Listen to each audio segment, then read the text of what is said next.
Bismillah, kita lanjutkan lagi pembelajaran kita, yaitu skill ke-20. Kita akan belajar pada skill ini tentang skill atau tool loft. Tool loft ada di sini.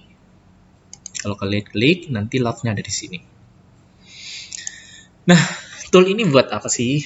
Tool ini fungsinya, sebelum kita belajar fungsinya, pada pertemuan yang terdahulu, kita telah membuat bagaimana cara membuat silinder seperti ini ya. Silinder yang mana diameter atas dan diameter bawahnya, diameter alasnya itu sama. Cara membuatnya kemarin ada dua ya. Cara yang pertama menggunakan tool silinder yang ada di sini, atau yang kedua dengan cara kita menggambar alasnya terlebih dahulu. Misalnya di sini kita menggunakan 10 diameter jari-jarinya, lalu kita press pull ke atas. Pull ke atas, di sini misalnya 75. Bentar. Nah, itu dua cara.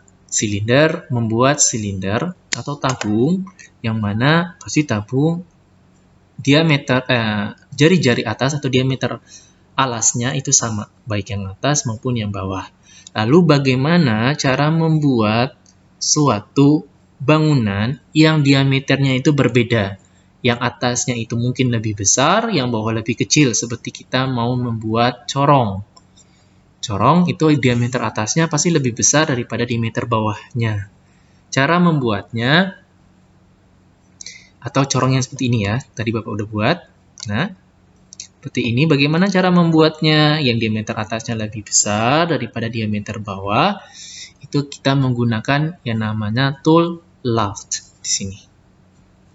Tool loft. Caranya bagaimana? Caranya yaitu kalian buat dulu lingkaran bagian atas. Pasti lingkaran atas pasti lebih gede ya daripada lingkaran bawah. Misalnya 40 jari-jarinya, enter.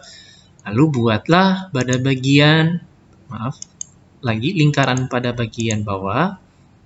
Dan ingat, di sini jangan sembarangan untuk membuat lingkarannya di bagian bawah. Kita coba ya di sini. Misalnya kita sembarangan di sini membuatnya misalnya 10. Gitu. Maksudnya sembarangan di sini adalah dia itu tidak satu poin. Kalau kita garis di sini dekatkan, kita buat lagi. Kita dekatkan di sini, lalu kita garis. Nah, kita turunkan ke bawah, dia itu tidak berada, titik pusat yang bagian ini tidak berada pada lingkaran yang bawahnya. Oke. Nah, itu tidak berada pada pas garis yang warna hijaunya itu tidak simetris. Kalau tidak simetris seperti ini, kita buatnya sembarangan, buat lingkarannya, lingkaran yang besar maupun yang kecil, tidak simetris antara satu dengan yang lain. Ketika kita mau buat loft-nya, dia tidak mau. Loft-nya, klik loft, lalu di sini kita klik lingkaran yang besar, terserah kalian, yang besar atau yang kecil dulu, terserah. Lalu lingkaran yang kecil, maka dia tidak akan membentuk suatu bangunan. Yang benar bagaimana? Yang benar adalah kalian buat lagi di sini, coba. Di sini kita buat agak turun bawah dikit. 40 atau 50. Lalu buat lagi yang lingkaran kecilnya, tapi disinggung dulu lingkaran yang besar. Kalian dekatkan titik pusatnya di sini, lalu turunkan ke bawah. Nanti akan terbentuk garis warna hijau. Oke, nah dari garis warna hijau ini kalian ketemukan yang garis X warna putih, lalu baru klik kiri, kalian buatlah diameter yang kalian inginkan. Misalnya diameternya adalah 3. Jari-jari yang diinginkan. Jarinya adalah 3. Enter. Baru kalian buat loft-nya di sini. Loft, klik diameter lingkaran yang kalian inginkan, mau yang besar boleh, yang kecil boleh, terserah. Di sini kita akan coba yang besar, lalu lingkaran yang kecil. Maka akan terbentuk seperti ini corongnya.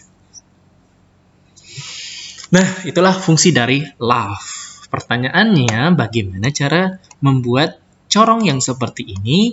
Silahkan kalian pikirkan. pikirkan bagaimana cara membuat corong yang seperti ini. Dari besar terus ke kecil, lalu ada corongnya di bawah ini. Demikian untuk skill yang nomor 20. Terima kasih. Assalamualaikum warahmatullahi wabarakatuh.